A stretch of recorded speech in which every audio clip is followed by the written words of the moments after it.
just to introduce our speaker for this evening, Father Joseph Koterski is a Jesuit priest of the Maryland province of the Society of Jesus.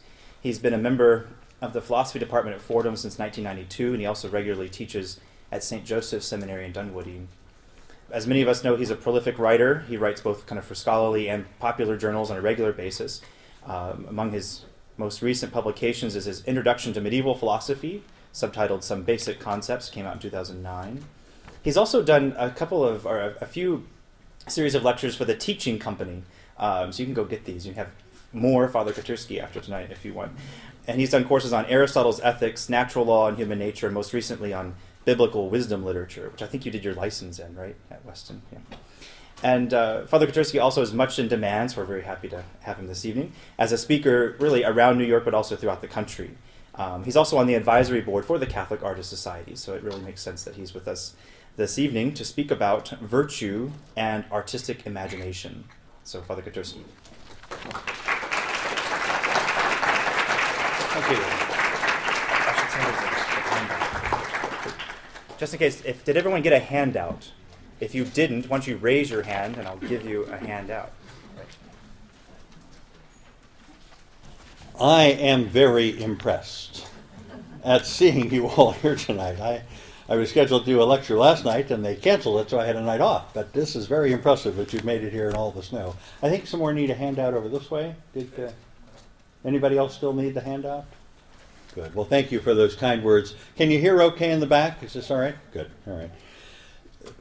I was asked to address the topic of virtue and artistic imagination, and I was pleased to do that, especially because of the importance of thinking about virtue for artists and for those who will be the patrons of artists, as well as those of us who really enjoy participating in one way or another in seeing or listening to or watching some of art.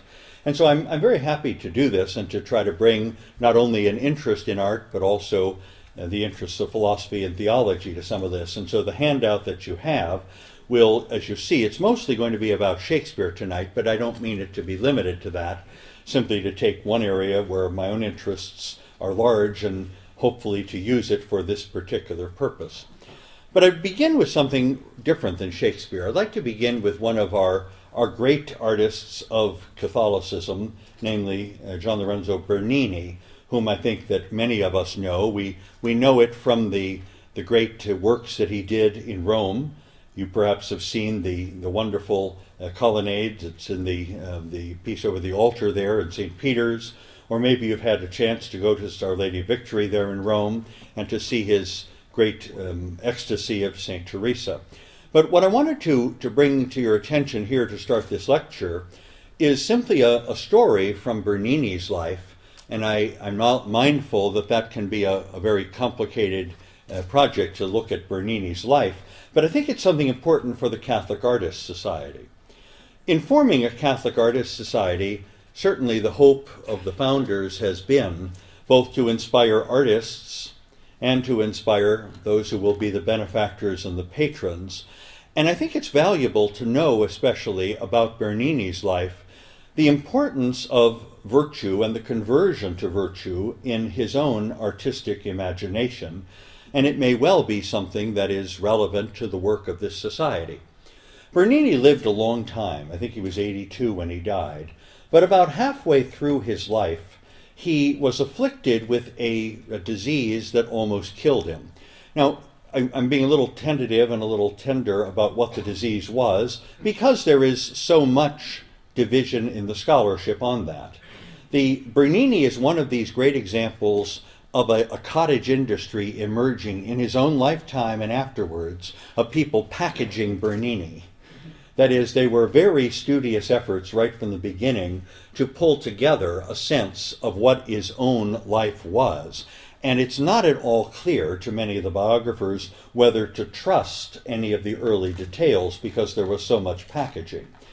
His own son, for instance, writes an elaborate biography of him, and in the course of it manages to clearly change the dates of any number of things that we know, so you're never too sure exactly what was the truth and what was the package. But the thing that I've noticed in reading biographies of Bernini over the years is the way in which there's a kind of amnesia. an amnesia over this particular episode about age 45. While there are disagreements about what the nature of the illness was, at least one tradition has it that it was a venereal disease, and that after he recovered sufficiently under the ministrations of some friends of his, we do know with perfect certainty that for the next 40 years, every Friday, he attended what was called, not the Catholic Artists Society, but what was called the Congregation or the Confraternity of the Good Death.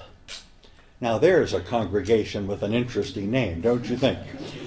But the idea of the Congregation of the Good Death, which met every Friday in the Church of the Gesù, the Jesuit church in Rome, was that it be a place where people could come and especially do various spiritual exercises. They would have had every Friday, and apparently from all the records, he attended for every Friday for the next 40 years these exercises, so long as he was in Rome.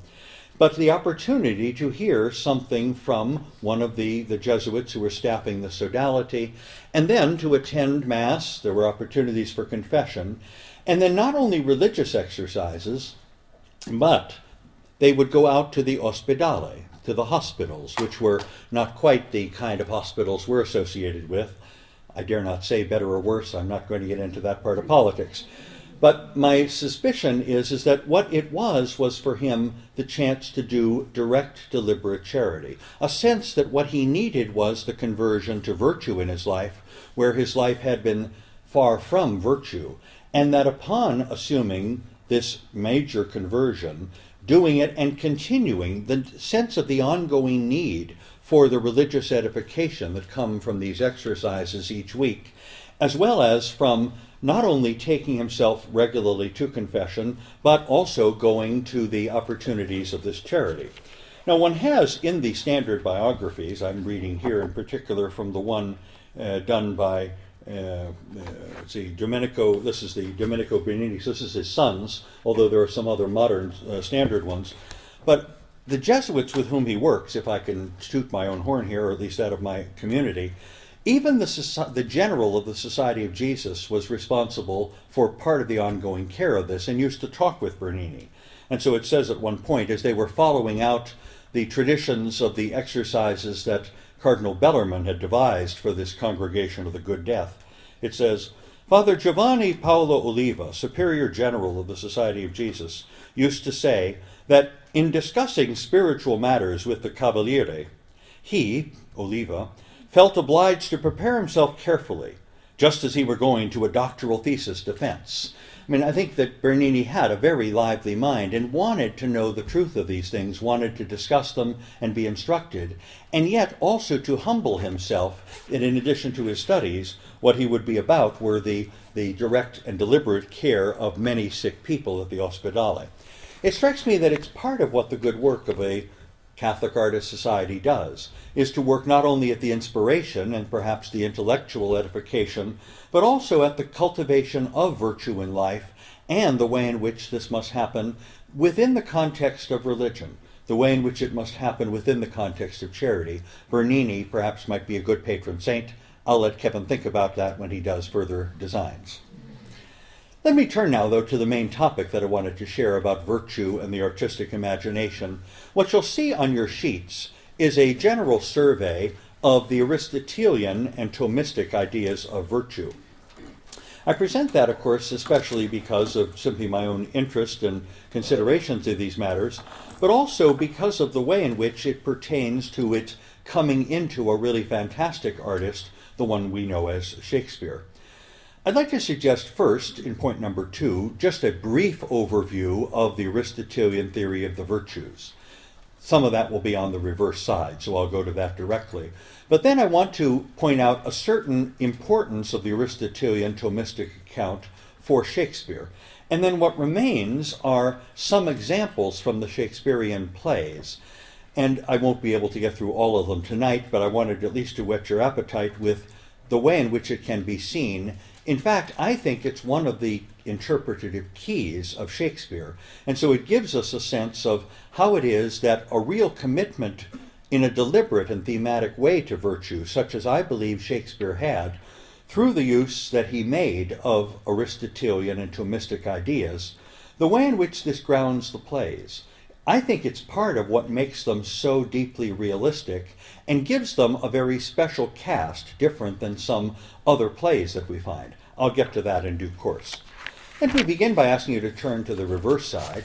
And this is an overview, far too quick, admittedly, but I hope it will be of some use in pondering this.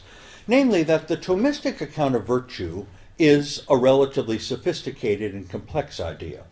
I've tried in a way with the typeset to indicate a little bit of how this works for Thomas Aquinas. Namely, there are a set of theological virtues, faith, hope, and charity, but that one also can designate not only their content, faith, hope, and charity, but the way in which they come about. Namely, they can be natural or supernatural. Well, those virtues of faith, hope, and charity have to come by being infused. That is, they are something that is a gift from God. Whereas, good old Thomas Aquinas would very much agree and sympathize with the position of Aristotle, namely that there are many acquired virtues, virtues that we can acquire by our own hard work. So when he's thinking about the content, one contrasts the theological virtues with the cardinal virtues and the intellectual virtues. So those first three categories that you find on the sheet deal more with what the virtues are. Namely, the theological virtues dealing with the things directly of God, some share in God's life, faith, hope, and charity. The cardinal virtues are the hinges on which the door of life swings. These are primarily the moral virtues of things like justice, temperance, courage, and prudence. Sometimes prudence gets called practical wisdom. And a great set of intellectual virtues, wisdom, understanding, science, art, prudence. All of these are designated by virtue of how they help us, that is, what kind of thing they govern. Whereas the next set, the supernatural and the natural virtues, that list pertains to the way in which we acquire them. A supernatural virtue is something that must come by grace. It's something that's given to us and is infused, rather than something that is acquired by our own intellectual or moral elbow grease. And so while you have some given by grace, and they can only be given that way, faith, hope, and charity, others, like justice, temperance, courage, and prudence, can be acquired by hard work or can be acquired by grace. That is, for Thomas, you may well pray for them, although it's also good to work hard for them. In addition, there are the various gifts of the Holy Spirit, which are listed there. Now, one side note. One of my dear Jesuit brethren, Father John Conley, nowadays teaching down at Loyola University in Maryland, Father Conley is a specialist particularly in the area of the Jansenists. And if you've ever had a chance to study the Jansenists, you know some of their characteristic doctrines. Father Conley's first book on the Jansenists was called The Suspicion of Virtue. And of course, the great quarrel between Jansenist and Jesuit had to do with whether or not the virtues were really possible. The Jansenists frequently, Pascal, his sister Jacqueline, and all the others, often holding the position that any hint of natural virtue is something that we should be suspicious of. They're very, very dubious about the prospect of our acquiring any virtues on our own. The Jesuit response to the Jansenists was to go to Thomas Aquinas, and hence I'm trying to be faithful to my own order's predicaments and suggesting that we do well to go to Aquinas to say that there's something quite right about the Jansenist position, namely that one may well pray for the infusion of these things, but also to insist that it is possible for us to acquire virtues by the repeated actions which eventually lead to a kind of second nature. It seems to me that this is part of what Shakespeare was up to, and part of what we need to think about with respect to the artistic imagination. In the middle part of the diagram, what I've listed is something from Thomas Aquinas in an effort to try to pull his thoughts together, namely that he tends to connect the various virtues, that's the thing on the right side of the page, with the various faculties that we have. So that on the left side of the page, in the middle, he's giving us a list of the various powers of the soul, the various faculties we have. For instance, the speculative intellect and the various tasks that it needs to do, the practical intellect and what it must do, the rational appetite, the will, the sensitive appetites that are located, might be called the passions, but are particularly focused on our various sense powers. And he connects one or another of the natural virtues or the supernatural virtues, the theological virtues or the cardinal virtues with each of them. For the moment, I'll just leave that be and take you down to the third part on that page. Namely, in his drilling down into the very nature of the soul, part of what St. Thomas is thinking about is that we have certain powers called the passions. I've got them listed there for you under the heading of concupiscible appetites and irascible appetites. Again, let me make clear my terminology and then I'll try to do something interesting with it.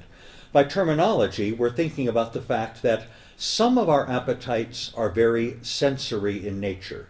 Some of our appetites are more rational in nature. So the rational appetite is called the will, the sensory appetites are called the passions, and there you have a list of the various sensory appetites or passions. The way this diagram works is that on the left side and on the right side, you have the names of 11 passions. And you see the difference between them. The first set, the concupiscible appetites, refer to basic desires that are largely on the order of love and hate. That is, if one is thinking about the good as such, Thomas calls that basic passion the love we have at the sensory level. Whereas if you're thinking about the evil as such, the hate. I was just out for dinner, and of course we were talking a little bit about the food, and I said, I love much food. The only food that I really hate is okra. Ugh. But that's a sensory appetite, and in that particular one, simply a hatred of that particular squishy vegetable. If we have some, you can have mine. But that also among the concupiscible appetites, one can designate those same love and hatred, but designate them from the point of view of desire or aversion. So when you're thinking about love of something you don't yet have, but want, cherry pie, linguine, or the case may be, there we would call that desire. Whereas if one is thinking about the fact that okra may be coming around the corner, it's not just that I don't like it, but I'm averse to it and I'm going to make sure I don't get any. Or one can think about the joy or the sadness when that particular love or that particular object of hate is actually on my plate. The joy at cherry pie before me, or the hatred of okra, the only thing in sight to eat. The irascible passions are complex in nature, where the concupiscible ones, they're designated by that name only because the name of one of them in Latin is concupiscentia, namely desire. But desire serves by a kind of metonymy for the whole. Similarly, the irascible appetites, I've left them listed for you, fear, despair, anger, boldness, and hope, they all get named from the ira, that is the anger that's down at the bottom left.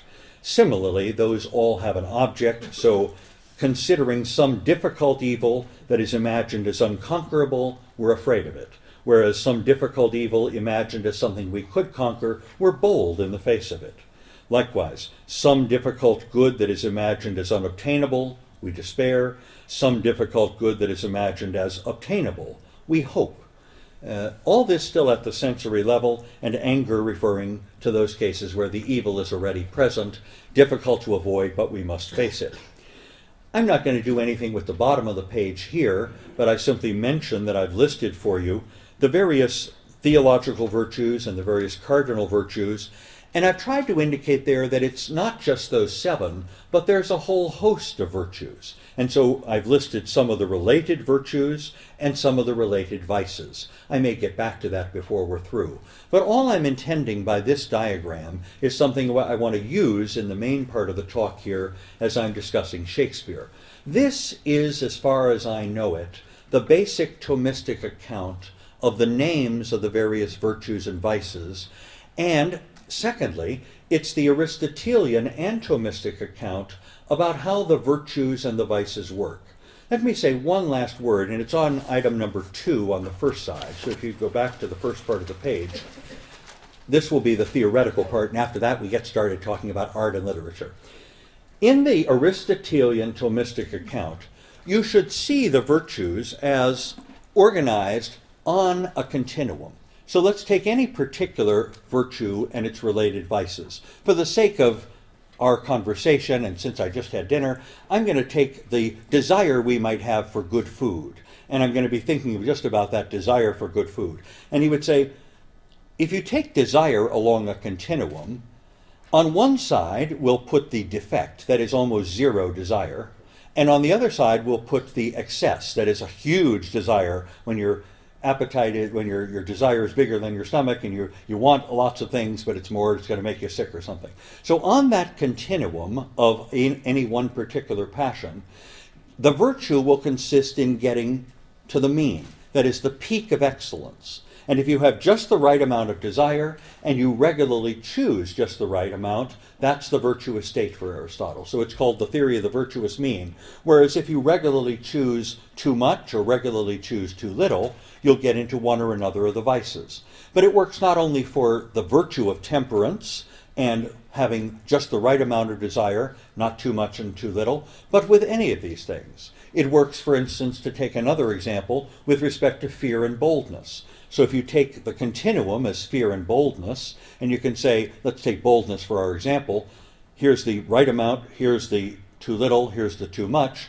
If you regularly have too little boldness, you're going to be a coward. If you regularly have too much boldness, what you're going to be is reckless. Whereas if you have just the right amount of boldness and you regularly choose it, then we have the case of courage. Make sense? Right. This is the basic Aristotelian account, and Thomas Aquinas accepts that basic account for the natural moral virtues, and he makes a lot of use of it. It pertains to justice, it pertains to courage, it pertains to temperance, all of the various main cardinal virtues, and all of the related virtues which you see on the bottom of the second side. That's the basic theory. Now, let me transfer us to another basic part of the Aristotelian theory, one that I suspect, as those interested in art, you know about, namely his Poetics. And you see where I'm making my modulation over toward Shakespeare. In the case of the Poetics, part of what Aristotle likes to insist on is that the real magic of tragedy in the various Greek tragedies that Aristotle knew, the real magic of it consisted of a unified action, a narrative that's unified in place and in time. But the key element is especially that there is a catharsis that is achieved. There is a purification that takes place through, maybe you'll remember the phrase if you've read the Poetics, a purification that takes place through pity and fear, that is, through some of these basic passions. One of the cottage industries in Aristotelian poetic scholarship is the question about whether this purification, this catharsis, takes place within the character that's playing the role, that is having a role played on stage, or whether the catharsis takes place within the audience watching. I suspect the answer is yes. That is, it is intended to be a catharsis in both respects.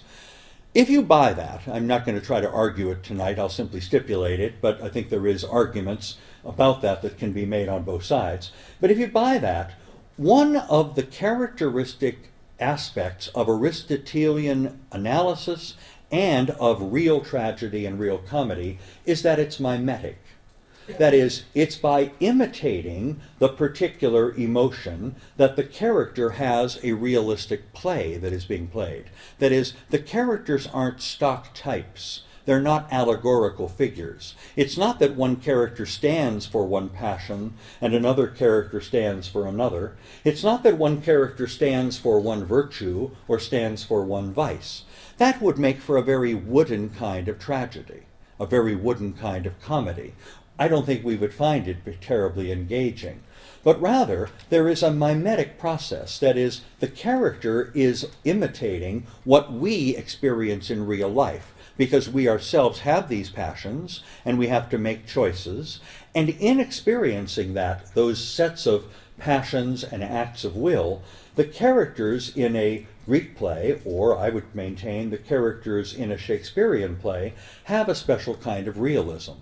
One sees the way, if you are students at all of the Shakespearean corpus and the Shakespeare's contemporaries, one sees the way in which he was such a genius by bringing onto the stage that kind of mimetic rhetoric rather than the allegorical rhetoric that was very typical of, say, the liturgical plays. The liturgical plays, the Corpus Christi cycle or the Passion cycle or the Annunciation cycle, those liturgical plays were wonderful precisely by getting the people focused again on theater where it had not been for many generations.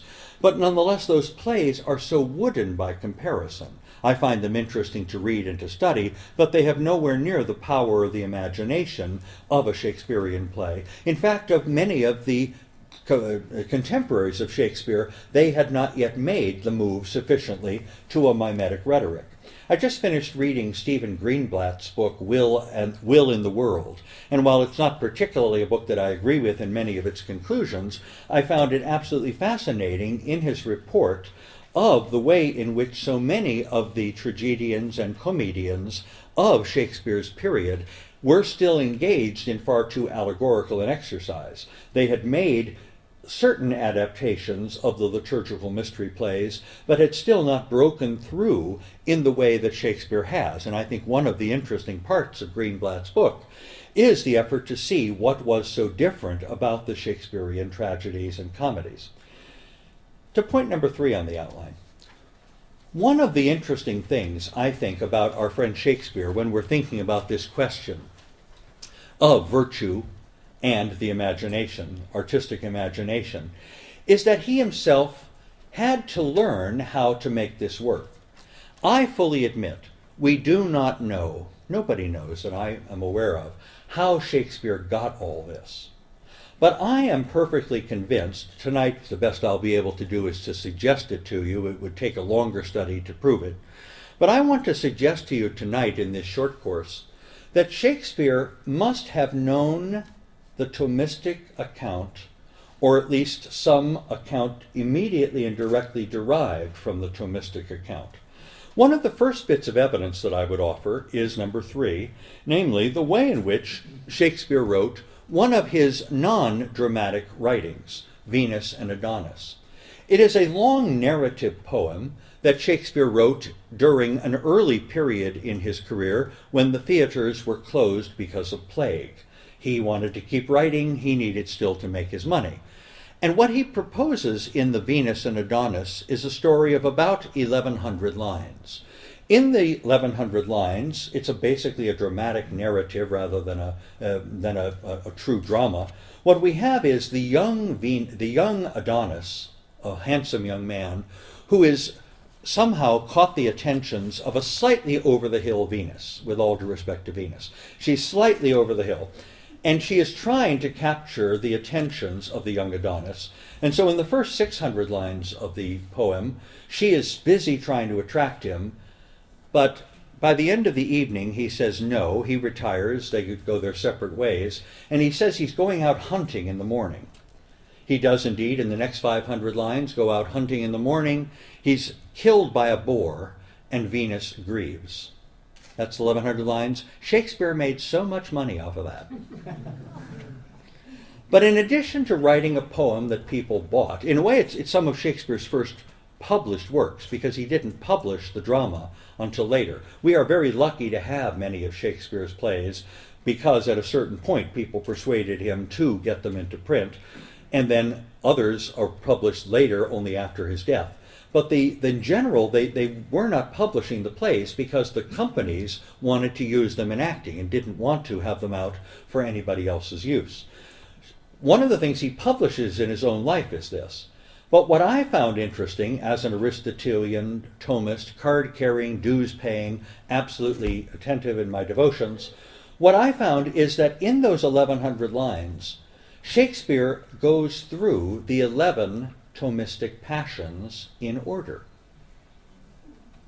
Now, there were any number of other philosophical psychologies about.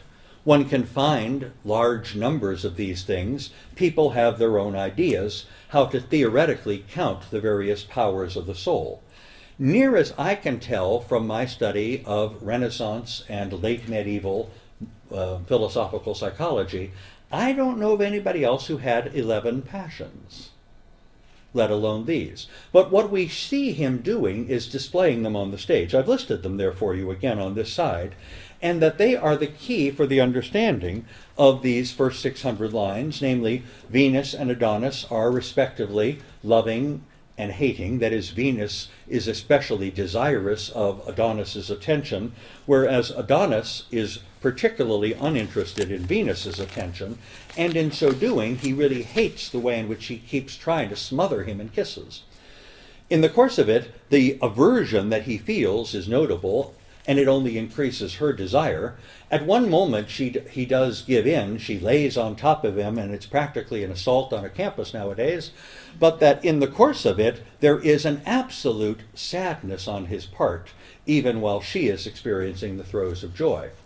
When they part for the evening, and the next morning he goes out hunting, we find the 5 irascible passions reflected, again done in order. The boldness on the part of the young Adonis, the fear that Venus is experiencing that her beloved young man will not come back, the hope that she feels at a certain point when there are sounds of the baying of dogs and trumpets, but then the despair when the news comes, and then the utter anger she feels, and she's ready to go and tear the boar apart by herself.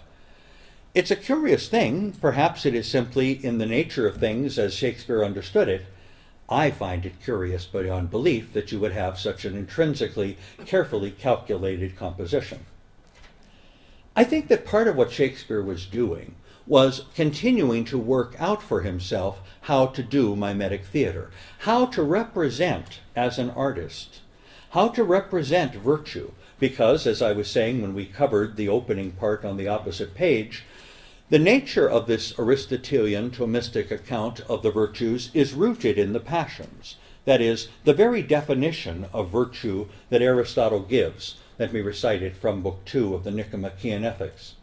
Virtue is the habit of choosing the mean between the extremes of excess and deficiency on the continuum of some passion as the person of reason would do.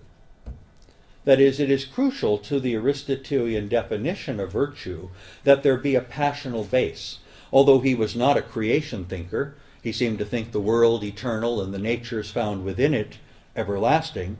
Nonetheless, Aristotle had the insight of a creation thinker in suggesting that the structure of the human psyche is a structure in which there are passions built into us, and that their proper use, trained until we get to second nature, trained until they become real dispositions from which we can act regularly and with ease and with pleasure, makes for the virtues of life. Whereas the failure to do that, the allowing of a passion to go to excess, or the failure of a passion to be appropriately stimulated, easily leads to vice or to some form of paralysis. In the course of that taking, while he is not a creation thinker, he's doing what I think we Christians and creation thinkers do when we say, God made us with these passions. They are something that are intended for our holiness. They are something intended for our virtue. They are something intended for our well-living, but they must indeed be educated. When Thomas Aquinas, on that particular theme of how we are created to have the passions, organizes his thoughts, he has a very interesting use of a text of Aristotle that is far beyond Aristotle. You find this particular text in Aristotle at the very beginning of the Nicomachean Ethics, Book 1, Chapter 12. You find it again in Politics, Book 1, Chapters 12 and 13. And the basic way in which it works is this. We'll need it as we come to our first example in just a minute. The basic account that Aristotle is giving there is this. He wants to say that there are 3 particular kinds of regime, namely that there are regimes which are primarily tyrannical, or at least rule by one. There are regimes which are oligarchic, rule by many, and there are regimes which are largely democratic, that is, rule by the whole.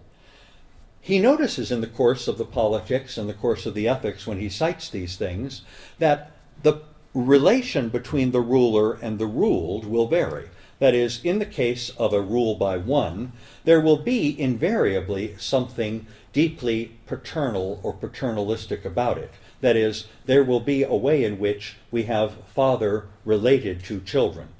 Secondly, in the case of the oligarchic and sometimes aristocratic regimes, he thinks that there will invariably be something that is of a master-slave sort.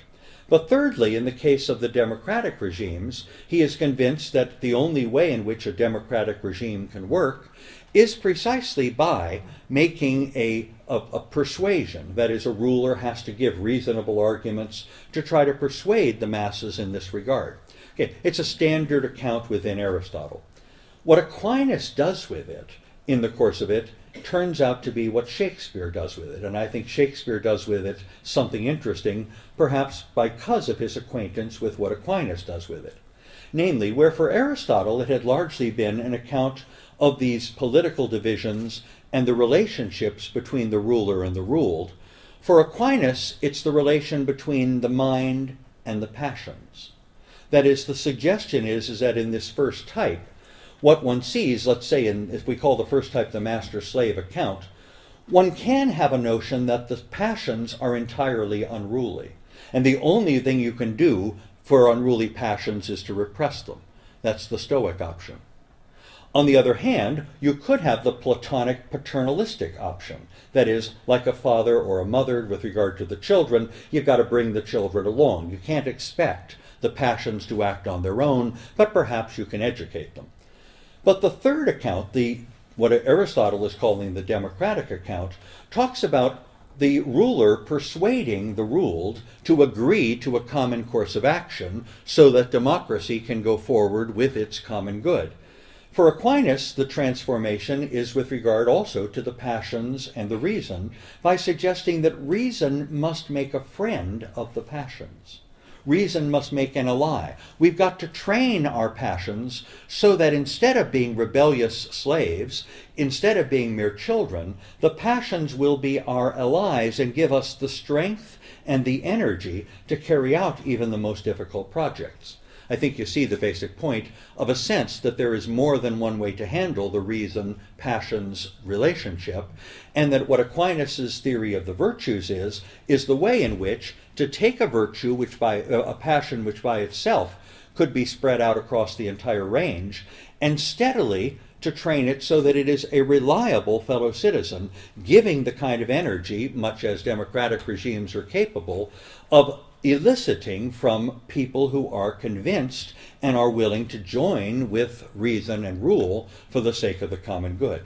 It's an elaborate and interesting transformation. Let me turn now to the subject of paragraphs 4 through 9 here, and we'll be able to get through a couple by way of example, even if we don't get through everything.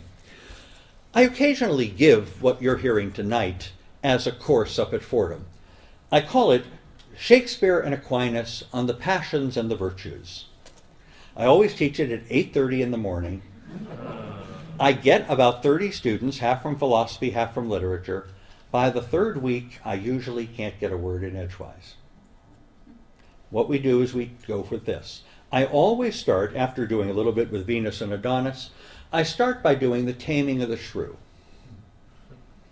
Now, if you know the Taming of the Shrew as a play, it is a play which has a certain reputation nowadays, right? It is a play in which you get the impression that this is all done tongue-in-cheek, because the gist of the play, The Taming of the Shrew, is the story of Kate and Petruchio. And in the case of Kate, what we have is a young woman who has a shrewish temperament. And in the case of her very shrewish temperament, everything's always wrong. She's bitterly critical of everything. Her father can't seem to get her married. But the younger daughters can't get married until the older daughter is married, and so the father has got a problem. So he offers a rather significant dowry so that somebody will finally marry Kate. Petruchio takes him up on it and insists to his buddies that he will be working on taming the shrew. But interestingly, in the course of the play, there are any number of interesting references to things that can be tamed. He is mindful, for instance, of the way in which birds could be tamed, like falcons, ways in which dogs could be tamed. He says nothing about how cats can be tamed. I presume they can't. But however it is that animals can be tamed, but constantly in the course of Petruchio's remarks is a steadied conviction on his part that this is not what he needs to do. That is, he uses the imagery, but he uses it by way of a contrast with what he is about. And what he is about will be putting Kate through any number of curious exercises. Again, I'll spare you the details, but it's worth seeing the play or reading it sometime. There are times when, for instance, she must dress very poorly. There are times when she has to get up in the middle of the night. There are times when he keeps her sleepless. There's all sorts of crazy things that he has her do. In my judgment, the turning point of the play is when she finally gets the joke. And when she herself learns to use her own humor. And she ceases to be a shrew because of the way in which she rises to the challenge of someone who is opposite but her equal, and who respects her for being opposite and equal, for having a rationality and a set of passions like his own. That is, when she finally realizes that he's been toying and wanting her to toy back, to kid back, to have a kind of humor, what she has realized is how she now should conduct herself. Here, the Aristotelian resonance at the first level is this. When Aristotle is giving his account of human nature, he is the one who came up with the famous definition of the human being as rational animal. But where it sounds like we must be constantly calculating sums or deeply involved in some particularly erudite study, what Aristotle means by rationality is the power to think and the power to choose. But then in the course of his reflections on what rationality means, he gets into the very interesting philosophical discussion of what are the proper accidents, that is, the other features that we human beings have that are the real focus of our life. And the one he uses as his example, maybe you know it, is risibility. That is, we are the only animal capable of laughter. Laughing hyenas don't find anything funny. It's just a sound they make. One of the people that I visit in a nursing home is an older woman who is admittedly having great difficulty because of her circumstances. Sometimes her passions and her emotions get the better of her, but she had a great philosophical education. And so one of the things that happens on many of the visits, it happened not quite at the start of the visit we had just today, but it's frequently at the start of it. She'll say to me, "Am I the devil? Am I really human?"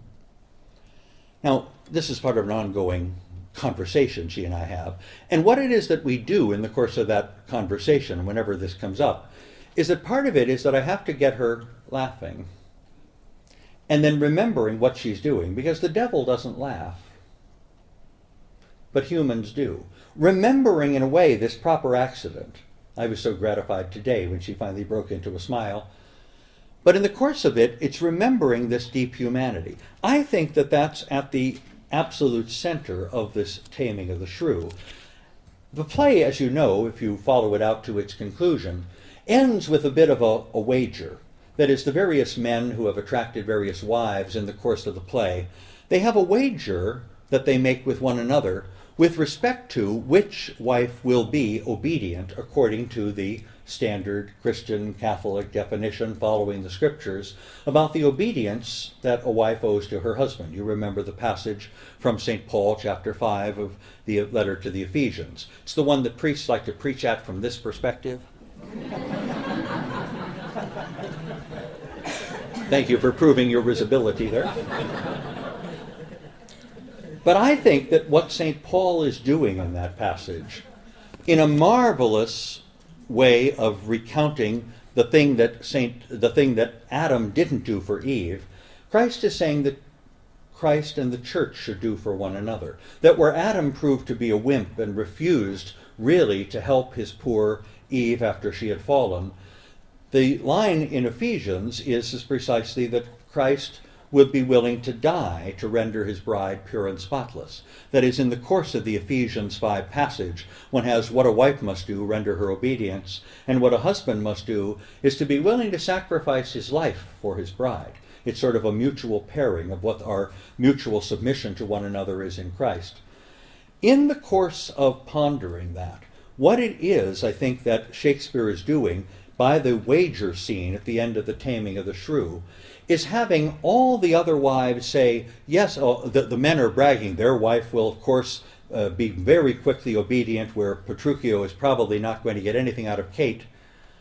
Kate indeed proves the most obedient, but she proves the most obedient not because, as in the contemporary conversations in which this is just on tongue-in-cheek, I would submit that Kate is willing to render Petruchio obedience because she knows that she is his equal and that she has made the particular commitments that marriage require in the Christian dispensation.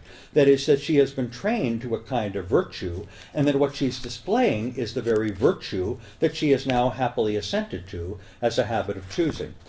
As just one textual piece of evidence to try to give a suggestion that at least what I'm saying is in the text, here's a particular passage from Act 4, Scene 1, beginning around line 190. This is a speech by Petruchio, and it's telling what it is that he thinks he's trying to accomplish. Notice the Aristotelian resonance of almost every line. Thus have I politically begun my reign, and 'tis my hope to end successfully. My falcon now is sharp and passing empty, and till she stoop, she must not be full gorged, for then she never looks upon her lure.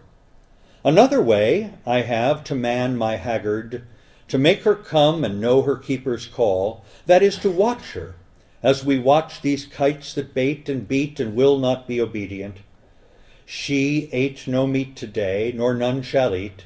Last night she slept not, nor tonight she shall not. As with meat, some undeserved fault I'll find about the making of the bed. And here I'll fling the pillow, there the bolster, this way the coverlet, another way the sheets. Aye, and amid this hurly I intend that all is done in reverent care of her. And in conclusion, she shall watch all night, and if she chance to nod, I'll rail and brawl, and with the clamor keep her still awake. This is a way to kill a wife with kindness, and thus I'll curb her mad and headstrong humor.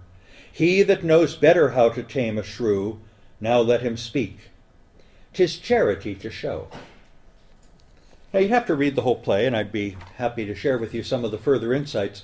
But for the point of our conversation tonight, let me take that as at least a suggestion that even in a play nowadays which gets such a strong reading as if every part of it had to be ironical, I suspect that what Shakespeare is showing us is his effort to think about how it is that rational people who are truly equals will need to use humor as part of what it is that is required for the teaching of virtue, and that if they can indeed do it, there will be a way to poke through any of the acquired dispositions that might keep one vicious in some way, as I suspect Kate was kept vicious by her shrewishness until she finally broke through and came to regard herself as indeed the equal but a complementary opposite of her Petruchio.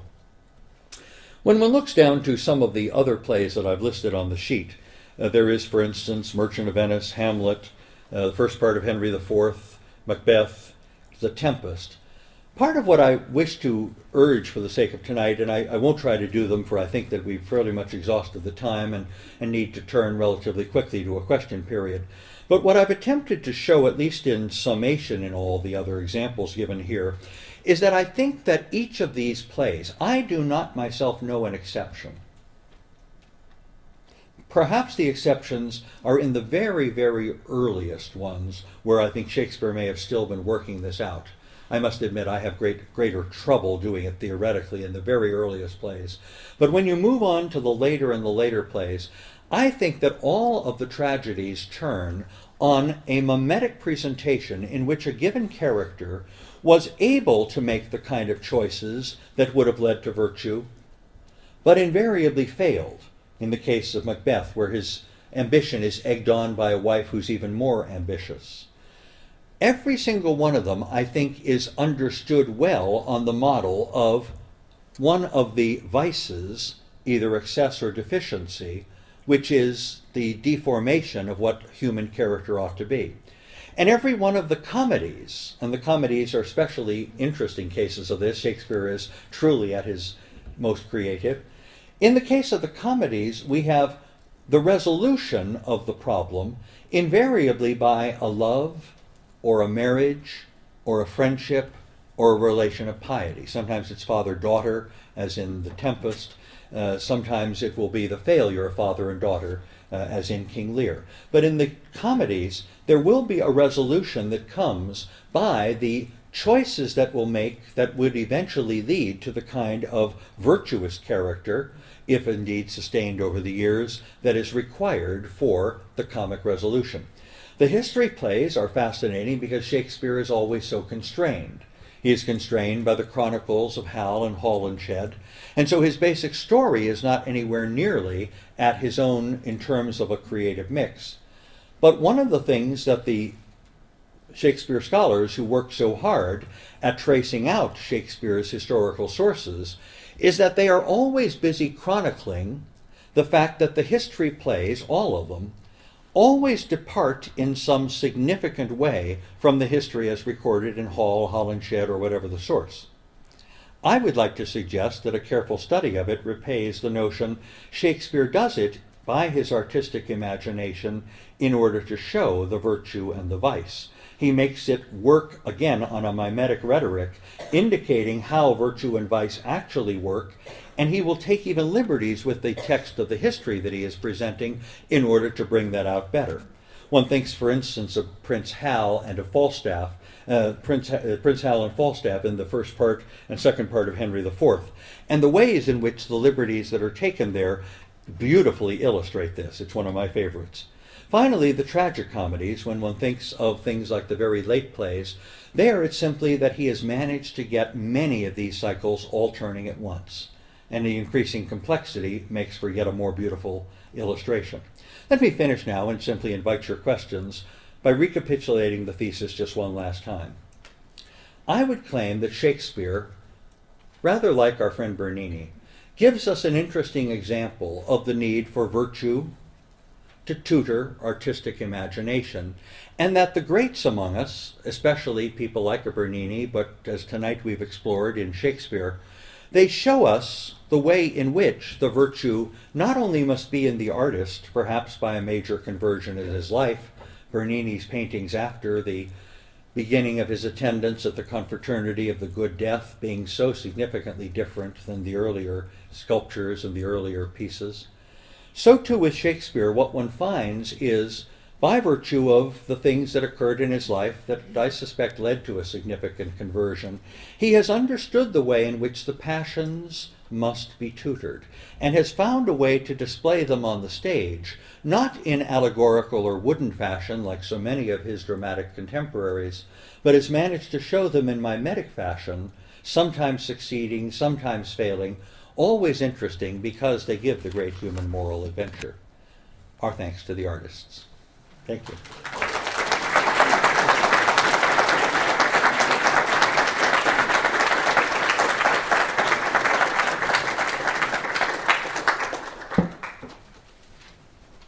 All right, we have a few minutes for questions, and Father Koterski will field his own questions during it.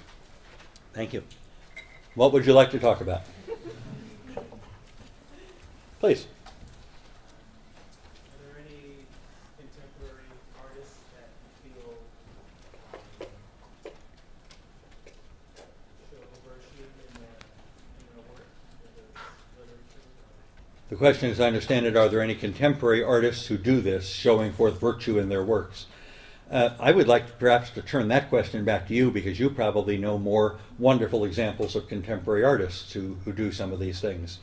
I think that I find them certainly in some of them. It's not particularly in fashion right now, but among the painting artists, I'm particularly enamored of Rouault. Right, and if you think of the Miserere series, for instance, I have a copy of one of the Miserere series, and I wanted to give it to the curator in our place, and they really didn't want it. I mean, he's sort of that far out of fashion. But I think it's a marvelous piece, and you see so much in the wonderful Rouault pieces, the display of some of the virtues, especially the virtues of Christ, but also I think sometimes in the other acts of charity there. But maybe you can suggest other really contemporary living artists, and you'll do better at that than I. Please. I'm sorry, I came 5 minutes later. So you're talking about Bernini. I don't want to recount stuff that I've missed, but I'm very interested. I'm a sculptor myself. I'd be interested to know if you could talk a little bit more about Bernini and his play on this that you haven't already said. Sure. The Bernini was, as near as I understand it, a real rake. One of the interesting letters, please now. No, give me the dirt. One of the interesting letters that we have that is quoted at length in the biography by the Sun is a letter. The only writing, in fact, I think that we have from his mother. He was one of 13 children. The Bernini's own family, I mean, his father was about 25, his mother just 12 when they married. That was within the law, but nonetheless, the mother outlasts the father by a good 25 years. His mother was probably not lettered, but dictated this, and she writes to the Pope for whom Bernini was working about what a skunk her son is, and the need for him to be reined in, because all of the great gifts that he have need to be pursued in ways that are for the honor and glory of God, and not in the ways that he's been using them. Whether the mother's letter is the decisive thing, but certainly she wrote. From what I can tell from the Domenico Bernini biography, and then from at least some of the scholarly biographies, there's a massive change in his sculpture and in his architecture thereafter, and so one thinks of things that he is able to do. So whether it be the Teresa in Ecstasy, where he can take something which before the conversion I think would have probably been used in a relatively lecherous way, and instead he can take this and now transform it and to think about what it was that St. Teresa was experiencing. The busts of his mistress, as opposed eventually later to the far more appropriate kinds of representation, even when he's asked to do commissions. I just think of much of his art, and that if you were to get, say, a chronological look at the various pieces of art that you do, he's doing some sacred art before the conversion, he's doing some secular art after the conversion. It just seems to me that what he does is now vastly changed. I hope that's helpful. Yeah. Please. When you were speaking about the Passions, I couldn't help but think of Dr. Conrad Bars, because he worked specifically with making known St. Thomas Aquinas' teaching on the way that the emotions integrate with reason and will. And something that I remember from reading Conrad Bars is that Thomas Aquinas said that the emotions tend to obey reason by nature. So that if you have an emotion and you guide it rationally, then the emotion subsides naturally, because what the emotion is really looking for is not an act of the will, but an act of the intellect. So do you think that contemporary Christians, despite the fame and the unique place in the Church of St. Thomas Aquinas, as well as the contribution and fame of Dr. Conrad Bars, do you think that contemporary Christians believe Thomas Aquinas, and do you see them as working to cultivate their emotions in trusting that they're the friends of our intellect and the friends of our will? I'll try to get all 5 of those questions. Thank you. The heart of the question, if you couldn't hear it in the back, is a reference to Dr. Conrad Bars, and then a reflection on the way in which Conrad Bars really deeply accepted some of this Thomistic theory about the passions and the virtues that I was mentioning, and then some questions with respect to whether the church really accepts Aquinas' version, whether the church contemporarily can accept Barres' version, whether there's a way in which art can help all this. So that was what I heard. Got most of it? If people, and not the church officially, because of course the church Sure. would accept that, but whether the people of the church have really believed St. Thomas. Whether the people of the church have really believed St. Thomas. First, about Conrad Barres. I'm an enormous admirer of Conrad Barres 95% of the way. There's about 5% that I cannot accept, and I don't think any of us should.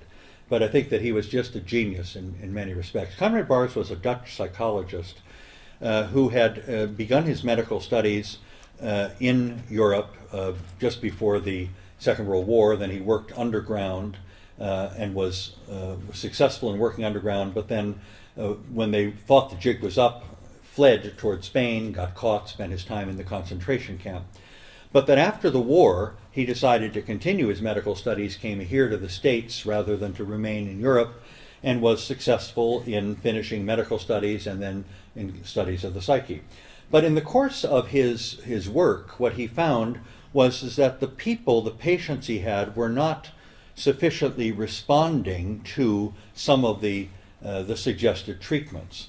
And he was really perplexed at the failure of certain kinds of people to respond. And so he consulted with another Dutch physician, Anna Teru. Sister, help me how you pronounce it. Teru, not sure. But he's very, very enamored over what she had said, and she took him to Thomas Aquinas and insisted that there was within the passions a key to the understanding of what some of the afflictions that he was dealing with were.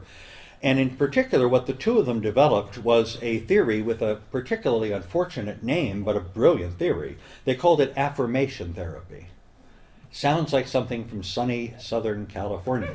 Okay, but what it amounted to was really basically right? And it was the notion that not all kinds of psychic disorders are truly matters of neuroses in the maybe the more strict Freudian sense, but that some of them really involve simply the deprivation of attention, the failure to have appreciation, the failure really and truly to let one's passions emerge in this friendliness that Aquinas was suggesting, that the passions ought naturally to be the friends and not merely the slaves or the children of the reason.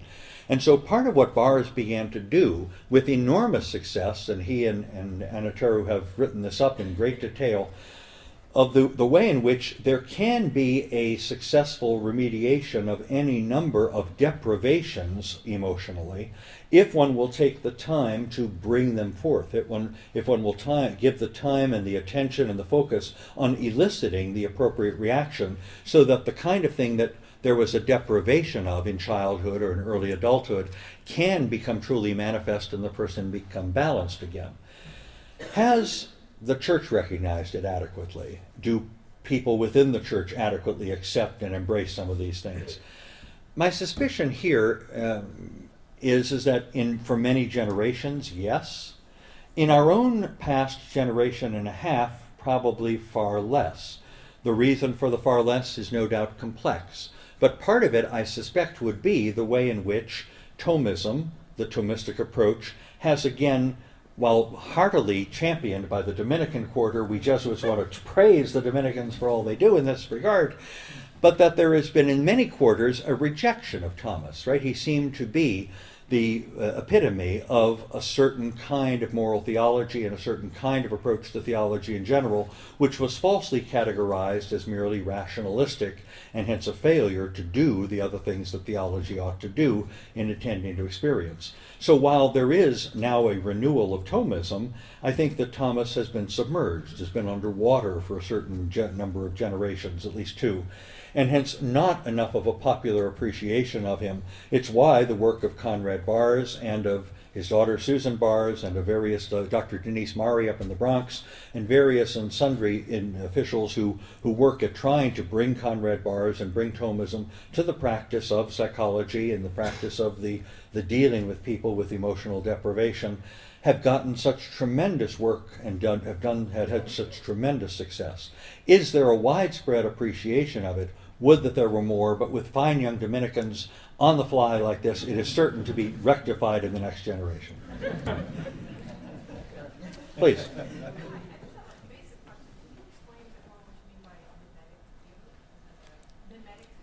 Mm-hmm. Thank you. Well, the question is, what do I mean by mimetic theater? Sorry, I didn't define it adequately. What I meant to contrast is a theory of poetics and hence a theory of drama. And I'd like to contrast an allegorical version with a mimetic one. So that the allegorical version of drama is when you have a given character stand for a certain virtue or a certain vice, like in the mystery plays. And so what you've got is throughout the entirety of the play, one character always stands for this or for that.